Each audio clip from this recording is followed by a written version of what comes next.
The probe had been humanity's greatest achievement. After decades of dreaming about the stars, they had finally built something that could travel faster than light.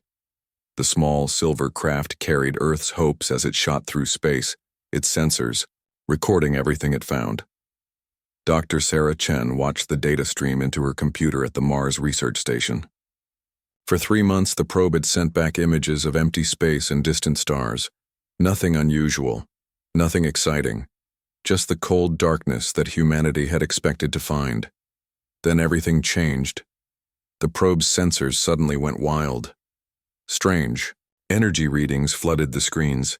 Ships appeared on the scanners. Massive alien ships unlike anything humans had ever imagined. Before Dr. Chen could even understand what she was seeing, the probe went silent. The alien fleet had been patrolling the outer edges of their territory when the small human craft stumbled into their space. Commander Vexka of the Galactic Council examined the primitive device his ships had captured. Its technology was crude, almost laughable. Metal plates welded together, simple computer systems, basic energy sources. These beings barely know how to leave their home system, Vexka told his officers. His 4 eyes studied the probe's design with disgust.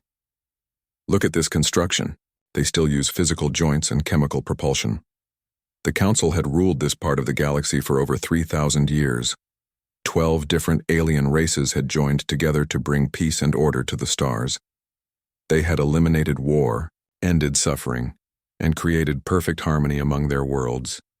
But this new species worried them.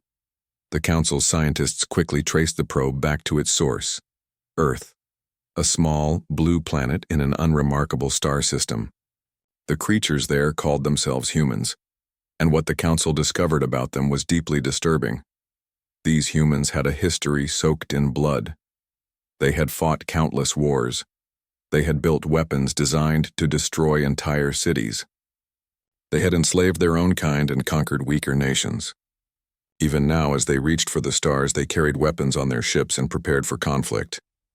They are a virus, declared Council Leader Morthak during an emergency session. Her telepathic voice echoed in the minds of all 12 Council members. Every species they encounter will be infected by their violence. We cannot allow this disease to spread through our peaceful galaxy. The decision was unanimous. Humanity would be given a choice: submit to Council guidance or be relocated to a prison world far from civilized space. It was not really a choice at all. The Council's message reached Earth 6 weeks after the probe had been captured. Every television, radio, and computer screen on the planet suddenly displayed the same image: a tall, graceful alien with silver skin and large, knowing eyes. "Greetings, humans of Earth," the alien said in perfect English. "I am Council Leader Morthak. We have examined your probe and studied your species. We know of your violent nature and your dangerous technologies." President Martinez sat in the emergency meeting room in Washington, surrounded by world leaders who had gathered virtually from every nation. The alien's words echoed through the chamber, each sentence hitting like a physical blow. "Your species represents a threat to galactic peace," Morthak continued. "However, the Galactic Council believes in mercy and education. We offer you guidance. Submit to our oversight, and we will teach you to become a civilized species. We will help you abandon your violent ways and join the galactic community as junior members." The image changed to show massive alien ships, each one larger than Earth's biggest cities. Weapons that could split planets, technology that could move stars. The message was clear: resistance was impossible. "If you refuse our guidance," Morthak said, "you will be relocated to a world better suited to your primitive nature. You have 30 galactic cycles to decide. Use this time wisely." The screen went black, leaving Earth's leaders in stunned silence. The next 6 months changed humanity forever. Every nation put aside old conflicts to face this new threat. Scientists worked day and night to understand the alien technology from the probe's recordings. Military leaders studied the brief footage of the Council ships, looking for any weakness they could find.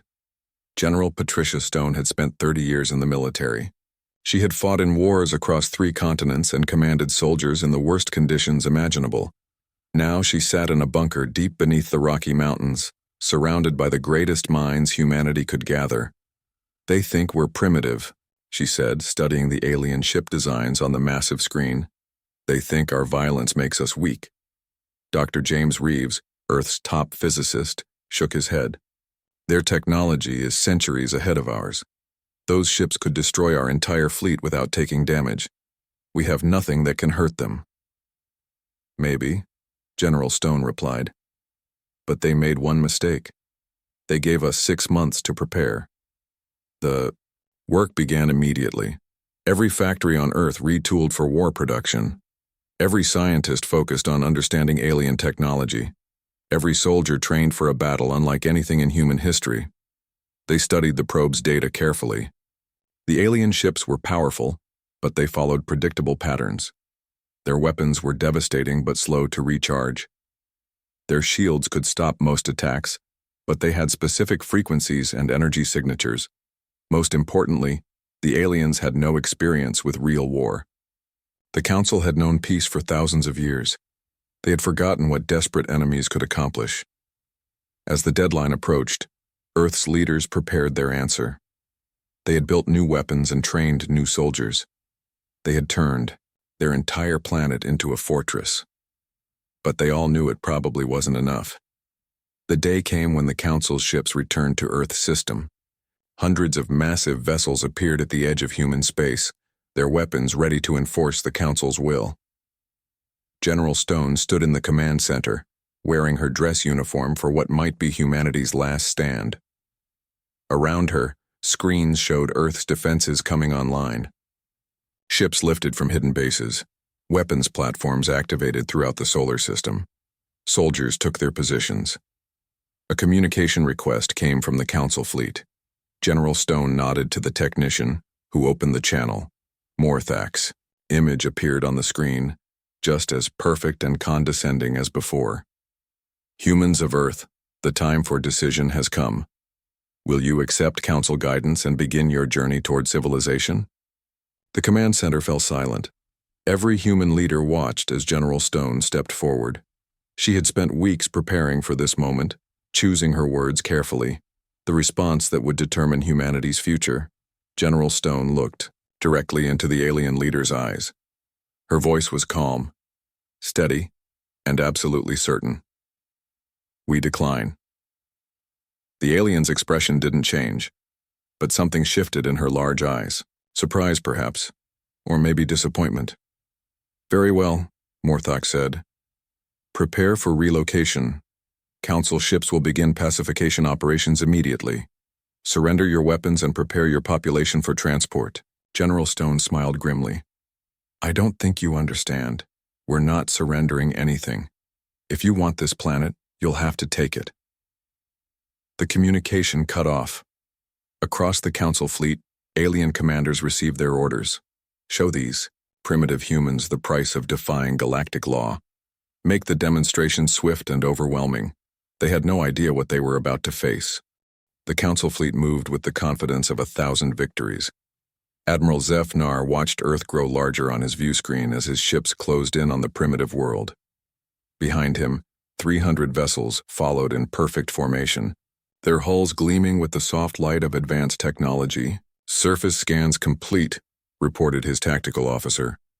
"The humans have approximately 200 spacecraft in orbit, primitive design, chemical rockets, and basic energy weapons." Admiral Zephyr's tail twitched with amusement. His species, the Kethmari, had conquered dozens of worlds before joining the Council. He knew military tactics better than most aliens alive. This would be over in minutes. "Energy readings suggest they're using fusion reactors," the tactical officer continued. "Their weapons appear to be simple kinetic projectiles and low-grade plasma cannons." "Pathetic," Zephyr muttered. His own ship carried antimatter weapons that could crack planets. His shields could absorb the energy of a star. What could these humans possibly do against such power? On Earth, General Stone watched the alien fleet approach through a dozen different sensor arrays. The enemy ships moved in tight formations. Their weapons powered up, but not yet firing. They expected humanity to break and run at the first sign of their overwhelming force. "All stations report ready," announced Colonel Rivera from his position at the communications console. "Fleet Command confirms all ships are in position." General Stone nodded. The plan was risky beyond measure, but it was their only chance. Earth's scientists had spent 6 months studying every scrap of data from that first probe encounter. They had learned important things about Council technology, but more importantly, they had learned about Council psychology. The aliens had never fought a real war. They had never faced an enemy willing to sacrifice everything for victory.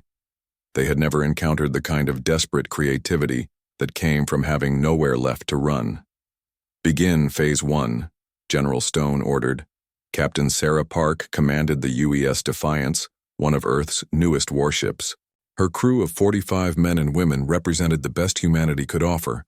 Experienced soldiers from a dozen different nations, working together as they never had before. "Enemy ships entering optimal range," reported Lieutenant Jackson from the weapons station. "They're not even bothering to spread out their formation." Captain Park smiled grimly. The aliens were so confident in their superiority that they weren't taking basic tactical precautions. That mistake would cost them. "All ships, this is Fleet Command," came General Stone's voice over the comm. "Remember your training. Make them believe what they expect to see. Good hunting. The human fleet moved to intercept the Council ships, 40 vessels against 300.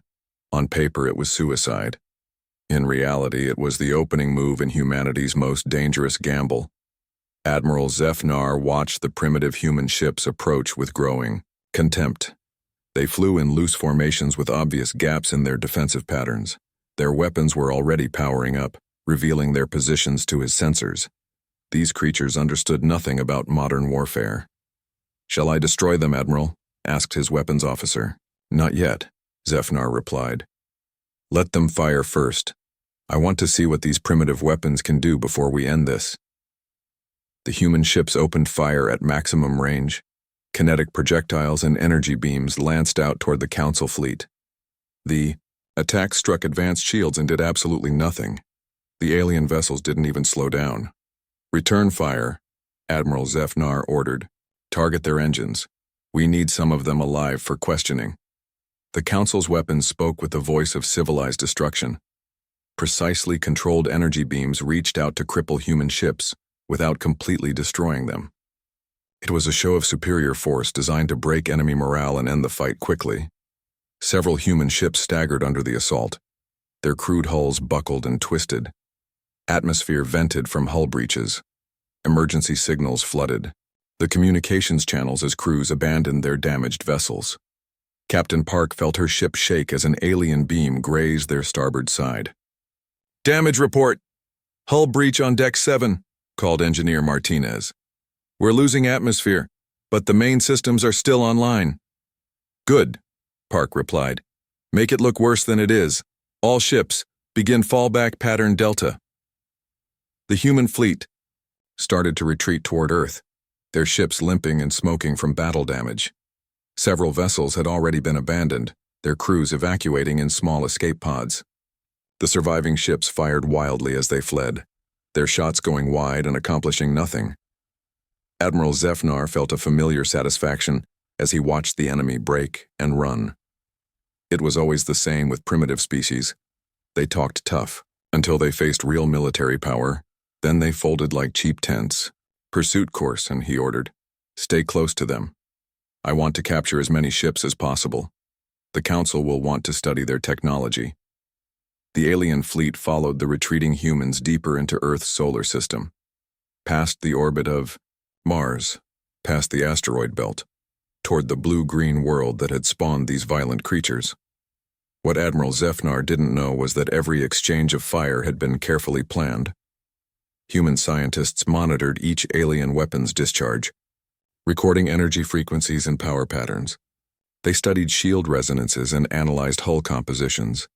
Every miss by human weapons had actually been a sensor probe, gathering data on Council defensive systems. Most importantly, the retreat route led the alien fleet exactly where humanity wanted them. Dr. Chen worked frantically at her computer station deep beneath Earth's surface. The data from the battle streamed across her screens faster than she could process it. But the pattern was becoming clear. "I've got it," she announced to the command center. "Their shields operate on rotating frequency modulation, but there's a 2-second gap every 37 seconds when they cycle to the next pattern." General Stone leaned over her shoulder, studying the readouts. "Can we exploit it?" "Absolutely. But we'll only get one chance. Once they realize we've figured out their defensive systems, they'll change the modulation." "Then we better make it count," Stone replied. She turned to her communications officer. "Send the shield frequency data to all stations. Prepare for Phase 2. The human fleet reached Earth's orbital space with the Council ships close behind. Admiral Zefnar prepared to demonstrate the price of defying galactic law. His weapons locked onto Earth's major cities. A few precisely targeted strikes would break human resistance forever. "Admiral," called his sensor officer, "I'm detecting unusual energy readings from the planet's moon." Zefnar glanced at the tactical display. "Probably their attempt at a last-ditch weapon. Ignore it. Focus on the primary targets." It was the last mistake he would ever make. Hidden installations across Earth's moon, built during 6 months of desperate preparation, suddenly came online. Massive energy cannons, constructed using modified versions of human fusion technology, powered up to full charge. At the same time, weapon platforms throughout the asteroid belt activated their targeting systems. Hundreds of missiles, each one carrying experimental warheads based on captured alien technology, locked onto Council ships. Most dangerously of all, the retreating human fleet suddenly reversed course. Their damaged ships shed false hull plates to reveal hidden weapons. Their failing engines roared to full power.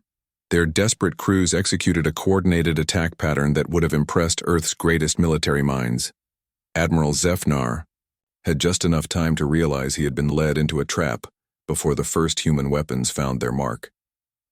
Dr. Chen's frequency data proved accurate. The massive lunar cannons fired in perfect synchronization, their energy beams striking Council shields during the brief modulation gaps. For the first time in the battle, alien vessels took real damage. The surprise was complete. Council ships, caught in a carefully prepared crossfire, found themselves under attack from multiple directions. Their sensors, designed for civilized warfare, couldn't track the hundreds of incoming missiles. Their weapons, optimized for overwhelming single targets, couldn't handle the coordinated assault. "Emergency maneuvers," Admiral Zefnar shouted. "All ships break formation and retreat to safe distance." But it was too late. The humans had learned from humanity's greatest teachers, desperation and the absolute refusal to surrender. The real battle was just beginning. The first human weapons to penetrate Council shields sent shockwaves through the alien fleet. Admiral Zefnar watched in disbelief as his flagship sister ship, the Harmonious Dawn, staggered under a direct hit from the lunar cannons. "Impossible," whispered his tactical officer. "Their weapons shouldn't be able to penetrate our shields at all." The Admiral's mind raced. These humans had studied their brief encounter with the probe more carefully than anyone had imagined. Somehow they had found weaknesses in technology that had protected Council ships for centuries. "All vessels, implement emergency shield protocols," he broadcast to his fleet. "Randomize modulation frequencies immediately." But the humans had anticipated this response. As soon as the alien shields began changing patterns, Earth's hidden missile platforms revealed their true purpose. Each missile carried a different experimental warhead, designed to test various ways of defeating Council defenses. Captain Park watched from the bridge of the Defiance as her ship's new weapon systems came online. The last 6 months had seen the greatest technological leap in human history.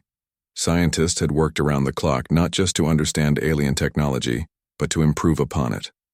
"All weapons powered and ready," reported Lieutenant Jackson. "The new plasma cannons are showing full charge." "Target the damaged Council ship," Park ordered. "Let's see what human engineering can do."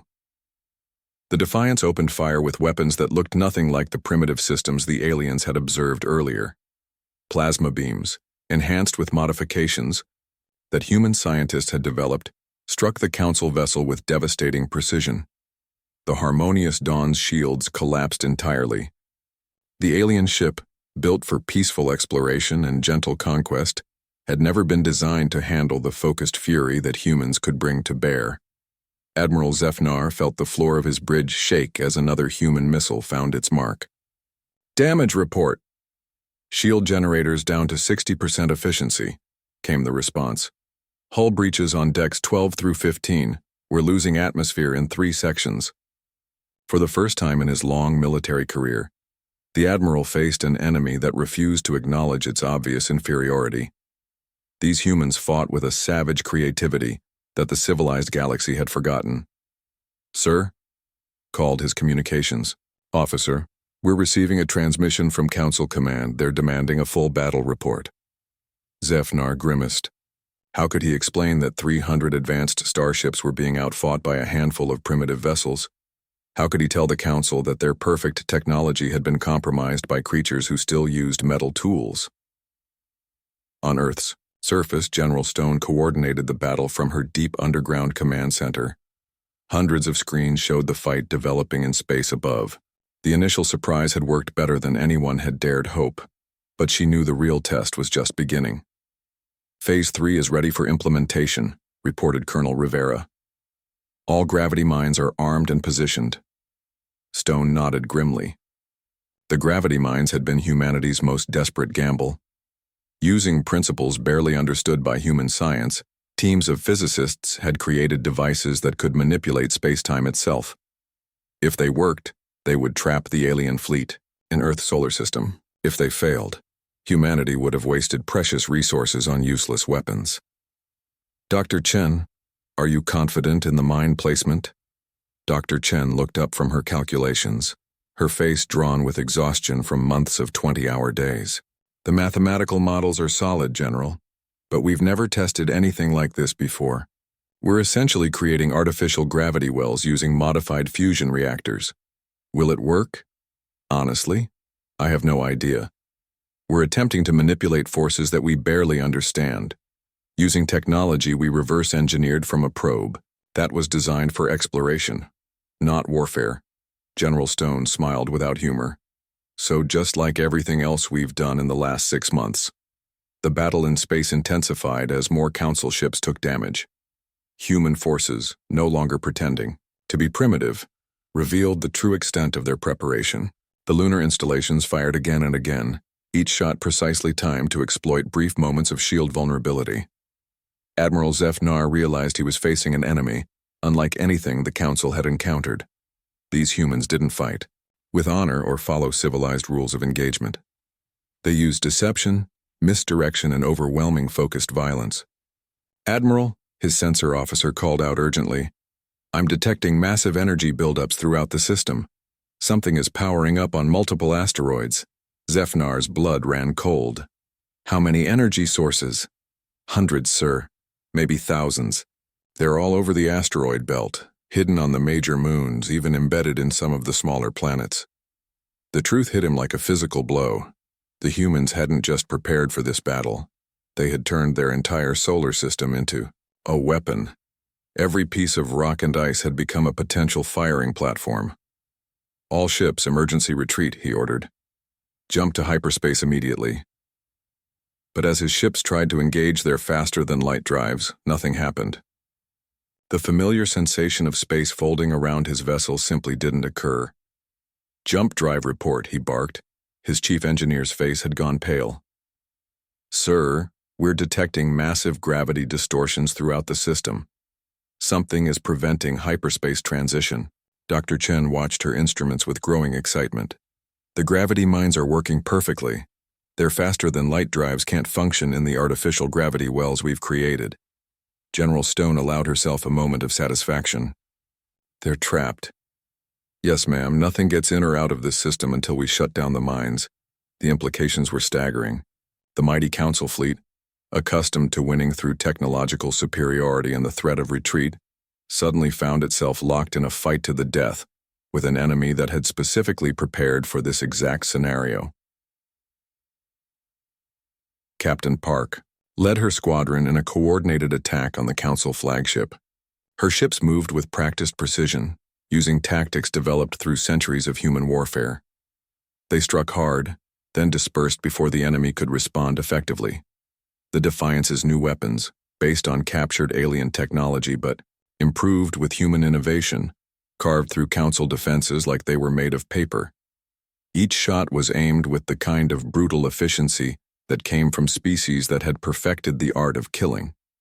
"Direct hit on their command section," reported Lieutenant Jackson. "Their return fire is becoming increasingly scattered." Park nodded. The aliens were panicking. For all their technological advancement, they had never learned to fight desperate enemies who refused to give up. Admiral Zefnar felt his ship shudder under repeated impacts. The human attacks were relentless and perfectly coordinated. His own weapons, designed for clean, civilized warfare, seemed clumsy and ineffective against enemies who moved like the predators their planet had produced. "Sir," called his communications officer, "Admiral Kestor's ship has suffered critical damage. The Peaceful Harmony is requesting permission to surrender." "Denied," Zefnar replied automatically. Then he stopped, considering the implications. Surrender? The concept was almost alien to Council military doctrine. Ships were destroyed or they won. Surrender was for primitive species who hadn't learned the futility of resistance. But these humans were teaching the Council a lesson in futility that cut the other way. Another massive impact shook his flagship. Through his view screen, he could see human ships swarming around his fleet like angry insects, their weapons finding gaps in defenses that were supposed to be impenetrable. Worse yet, the humans seemed to be learning and adapting with each exchange. Their weapons grew more accurate. Their tactics became more sophisticated. They were taking Council technology and making it better in real time. "Admiral," his tactical officer said quietly, "we're losing this battle." For a moment, Zefnar couldn't process the words. Losing? The Council didn't lose battles. They were the most advanced civilization in the galaxy. They had technology that could reshape worlds and wisdom accumulated over millennia. But as he watched another Council ship break apart under human fire, he realized that all their advancement meant nothing against an enemy willing to sacrifice everything for victory. The humans fought with a vicious intelligence that the peaceful galaxy had never seen. They had turned their star system into a trap and their entire planet into a weapon. They had studied Council technology and made it better. They had planned for this exact battle and prepared accordingly. Most terrifying of all, they seemed to be enjoying it. "Sir," his sensor officer reported, "the humans are powering up additional weapon platforms. Energy readings suggest they have even more surprises waiting for us." Admiral Zefnar looked at the tactical display showing his diminishing fleet surrounded by an enemy that grew stronger with each passing moment. For the first time in his military career, he began to understand what real fear felt like. The humans weren't just winning this battle. They were rewriting the rules of galactic warfare entirely. The moment Admiral Zefnar realized his fleet was trapped, the human attack entered its deadliest phase. Hidden weapon platforms throughout the solar system came online simultaneously, revealing the true scope of humanity's preparation. Dr. Chen monitored the activation sequence from her command station. "All gravity mines are stable and holding. The enemy fleet cannot escape to hyperspace. Phase 4 weapons are powering up now." General Stone watched as red dots appeared across her tactical display. Each dot represented a weapons platform that had been hidden for months, built into asteroids concealed in the shadows of moons, or buried beneath the surface of dead planets. "My God," whispered Colonel Rivera. "We turned the entire solar system into a fortress." "We turned it into a weapon," Stone corrected him. "The biggest weapon humanity has ever built." The first of the massive installations to fire was Platform Omega-7, buried deep inside the asteroid Ceres. Human engineers had hollowed out the dwarf planet and filled it with the most powerful energy cannon they could design. When it fired, the beam was visible across half the solar system. The blast struck the Council heavy cruiser Eternal Peace amidships. The alien vessel's shields held for exactly 0.3 seconds before collapsing entirely. The ship broke apart in a brilliant explosion that lit up the darkness of space. Admiral Zefnar watched in horror as more hidden platforms revealed themselves. How many weapon systems do these creatures have? Sensors indicate at least 400 major installations, his tactical officer reported, his voice barely steady. There could be thousands of smaller platforms we haven't detected yet. The Admiral's tactical display showed the nightmare reality of their situation. The Council fleet was surrounded by enemies on all sides. Every piece of rock large enough to hide a weapon seemed to have one. The humans had spent 6 months preparing for this exact battle, and their preparation was terrifyingly complete. Captain Park led her squadron through the chaos of the expanding battle. The human ships moved with deadly precision between the larger weapons platforms, striking at damaged Council vessels while avoiding return fire. "Target the alien ship bearing 27 Mark IV, she ordered. "Their shields are down and they're venting atmosphere." The Defiance closed in on the wounded Council vessel. Park could see alien crew members in environmental suits trying to repair hull breaches. For a moment, she felt a flicker of sympathy for the enemy soldiers who were just following orders. Then she remembered the Council's ultimatum. Submit or be enslaved, no negotiation, no mercy for a species that dared to want freedom. "Fire," she ordered. The UES Defiance's weapons, now enhanced with reverse-engineered alien technology, struck the Council ship with devastating effect. The enemy vessel's hull cracked like an egg, spilling its contents into the vacuum of space. Lieutenant Jackson looked up from his weapons console. "Direct hit, Captain. The target has been destroyed." Park nodded grimly. "Next target. We're not done yet." Across the battle space, the same scene played out again and again. Council ships, designed for peaceful exploration and civilized conquest, found themselves outmatched by human vessels built for one purpose: total war. The aliens had superior individual technology, but the humans had superior tactics, superior preparation, and most importantly, superior motivation. They were fighting for their home, their freedom, and their right to exist as an independent species. Admiral Zephyr tried desperately to coordinate his fleet's defense, but the human attack came from too many directions at once. His ships were designed to fight in formation, supporting each other with overlapping fields of fire. But the gravity mines made it impossible to maneuver properly, and the constant attacks from hidden platforms kept his vessels scattered and confused. "Admiral," his communications officer called out, "we're receiving surrender requests from 17 ships. They're requesting permission to abandon their vessels." "Denied," Zephyr replied automatically.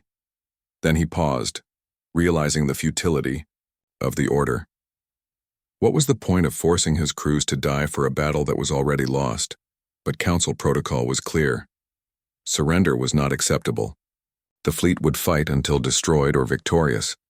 Another massive blast lit up his view screen as Platform Delta 12, hidden in the shadow of Jupiter's moon Europa, destroyed 2 Council frigates with a single shot.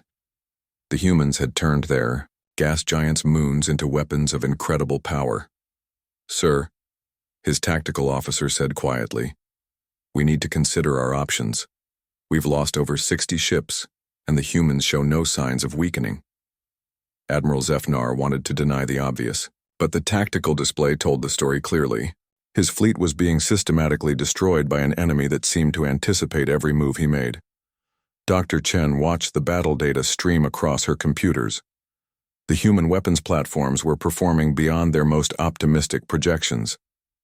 More importantly, the captured alien technology was proving incredibly useful. "General, we're intercepting Council communications," she reported. "Their ships are equipped with quantum encryption, but we've managed to break their codes using the data from the original probe." General Stone leaned forward. "What are they saying?" "They're panicking. Their admiral is trying to maintain formation, but his captains are requesting permission to retreat. Some ships are even asking to surrender." Stone smiled grimly. "And what's the admiral's response?" "He's denying all retreat requests. Council doctrine apparently doesn't allow for tactical withdrawal." "Then they'll die where they are," Stone said simply. "Continue the attack." The battle reached its climax as the humans revealed their final surprise. Hidden among the asteroids were not just weapon platforms, but entire shipyards. During the 6-month preparation period, Human engineers had worked around the clock to build a new generation of warships using reverse-engineered Council technology. These ships began emerging from their hiding places like wolves emerging from the forest. They looked nothing like the primitive vessels the Council had initially faced. These were sleek, deadly craft that combined human military thinking with alien technology. Captain Maria Santos commanded the UES Retribution, one of the new hybrid vessels. Her ship mounted weapons that could punch through Council shields, armor that could absorb alien energy beams, and engines that could outmaneuver anything the enemy could field. "All new class ships, this is Retribution," she broadcast. "Time to show these aliens what human engineering can accomplish. Attack pattern Gamma, execute."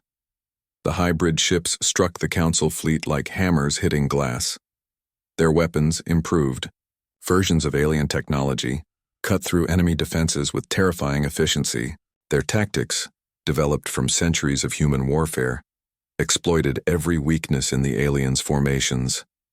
Admiral Zefnar watched in mounting horror as ships appeared that he didn't recognize. Where did those vessels come from?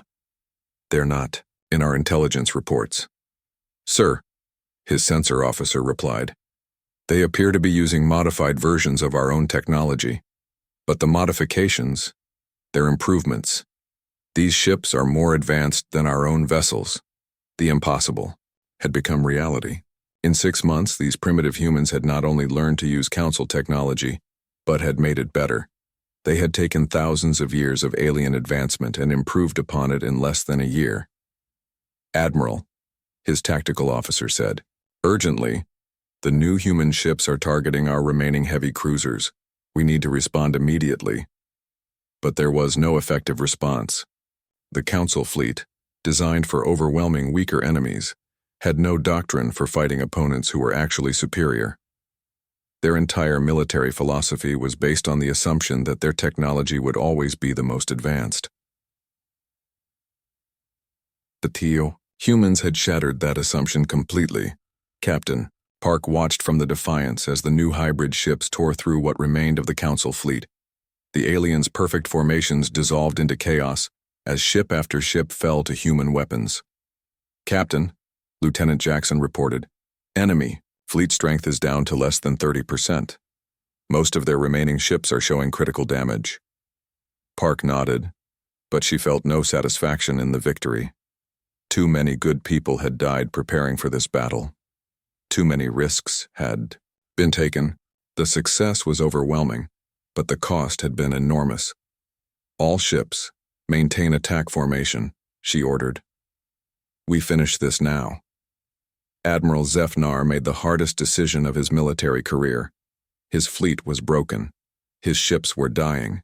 His crew was facing an enemy they could not defeat. "All vessels," he broadcast on the Fleet Emergency Channel. "This is Admiral Zefnar. Implement Emergency Protocol 77 Alpha." His communications officer looked shocked.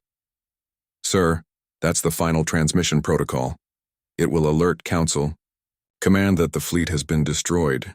"Because it has been," the Admiral replied quietly. "Send the message. Tell them that everything they believed about these humans was wrong." As his flagship shuddered under another devastating hit, Admiral Zefnar composed his final report to the Galactic Council. It would be a message that would change the course of galactic history. The humans had not just won this battle. They had proven that the Council's entire view of the galaxy was fundamentally flawed, and they were just getting started. The last Council ship stopped firing 3 hours after the battle began. Admiral Zefnar's flagship, the Pride of Harmony, drifted powerless among the wreckage of what had once been the galaxy's most powerful fleet. Its engines were dead. Its weapons were silent, and its proud crew waited for the end. Captain Park brought the Defiance alongside the alien flagship. Through the view screen, she could see the damage her weapons had inflicted. Hull plates were torn away, exposing the ship's internal structure. Atmosphere leaked from dozens of breaches, forming crystalline clouds in the vacuum of space. "Captain," Lieutenant Jackson reported, "we're receiving a transmission from the alien ship. It's Admiral Zefnar requesting terms for surrender." Park exchanged glances with her bridge crew. Surrender. It was a word they had hoped to hear but hadn't dared. Expect. The Council's reputation for overwhelming force had suggested they would fight to the last ship, rather than admit defeat. Put him through, she ordered. The view screen flickered, showing Admiral Zephyr on his damaged bridge. The alien looked nothing like the confident commander who had arrived to subjugate Earth. His uniform was torn, one of his forearms hung uselessly at his side, and his large eyes held an expression Park recognized. The look of a soldier who had seen too much death. "I am Admiral Zephyr of the Galactic Council Fleet," he said, his translator giving his words a formal tone that couldn't hide his exhaustion. "I request terms for the surrender of my remaining vessels." Park studied the alien commander for a long moment. "I'm Captain Sarah Park of Earth Defense Command. You're requesting surrender from a species you came here to enslave." "Yes," Zephyr replied simply. "We miscalculated. Badly." On Earth's surface, General Stone monitored the surrender negotiations from her command center. Around her, the greatest minds of humanity worked to understand what they had accomplished. The numbers were almost unbelievable. "Final tally, General," reported Colonel Rivera. 300 Council ships entered our system. 27 are still operational. 43 crews abandoned ship and are requesting rescue. The rest were destroyed. General Stone nodded grimly. "Casualties on our side?" "Surprisingly light. 18 ships lost, maybe 300 personnel total. The automated weapon platforms performed better than projected, and the Council never adapted to our tactics." Dr. Chen looked up from her computer terminal. "General, I've been analyzing the captured Council ships. Their technology is even more advanced than we realized. If we can reverse engineer their faster-than-light drives and manufacturing systems—" "We'll worry about that later," Stone interrupted. "Right now I have a message to send." The communication, that Earth broadcast to the Galactic Council, was brief, direct, and devastating in its implications. General Stone appeared on screens throughout Council space, her image transmitted through the quantum communication system of a captured alien ship. "Leaders of the Galactic Council," she began, her voice calm and professional. "I am General Patricia Stone of the United Earth Defense Command. 6 months ago you gave humanity an ultimatum. Submit to your control or face relocation. We chose a third option." The image shifted to show the wreckage of the Council fleet drifting in Earth's orbital space. Broken alien ships, their hulls, split open like broken toys, turned slowly in the gravitational embrace of humanity's homeworld. Your fleet arrived here believing they faced primitive creatures who would bow to superior force. Instead, they encountered the combined will of an entire species that refuses to kneel to anyone. The result, as you can see, speaks for itself. Council leader Morthak watched the transmission from her chambers on the Council homeworld. Randene, her, the greatest minds of 12 civilizations, struggled to process what they were seeing. The impossible had occurred. A primitive species had not only defeated a Council fleet, but had utterly destroyed it. "This cannot be accurate," muttered science leader Keth Val. "No species could advance so quickly. It takes centuries to develop the technology necessary to challenge Council ships. But they did not develop new technology," observed military advisor Threnko. "According to the surviving ship's sensor logs, the humans used modified versions of our own systems. They took our technology and improved upon it." Morthak felt something she had never experienced in her long life. Fear. Not fear of death, which was a natural part of existence, but fear of the unknown. These humans represented something outside the Council's understanding of how civilized species should behave. General Stone's broadcast continued. "We have analyzed your technology, your tactics, and your military doctrine. We understand your capabilities better than you understand ours. More importantly, we have demonstrated what happens when you threaten human independence." The image changed again, showing new ships emerging from hidden construction facilities throughout Earth's solar system. These vessels combined the sleek efficiency of Council design with the brutal functionality of human military engineering. They looked like what they were, weapons of war built by a species that had perfected the art of conflict. However, Stone continued, "Humanity does not seek unnecessary conflict. We propose new terms for our relationship with the Galactic Council. The terms that General Stone outlined were unprecedented in galactic history. Never before had a primitive species dictated conditions to the Council. Never before had aliens been forced to accept demands from creatures they had intended to subjugate. First, Stone said, Earth and all human colonies will be recognized as sovereign territories. No Council ship will enter our space without permission. No Council law will be imposed upon human worlds. Council leader Morthok's aide whispered urgently in her ear. Leader, they cannot seriously expect us to agree to such terms. The Council does not negotiate with primitive species. They are no longer primitive, Morthok replied quietly. Look at our ships. Look at their weapons. They have become something we did not anticipate. General Stone's second demand was even more shocking. Second, the Council will establish formal trade agreements with humanity. We have resources and technologies you need. You have knowledge and materials we can use. Both sides will benefit from cooperation rather than conflict. But it was the third demand that sent shockwaves through the Council chambers. Third, the Council will share all scientific and technological information with Earth. We have demonstrated our ability to improve upon your designs. Imagine what we could accomplish working together, instead of as enemies.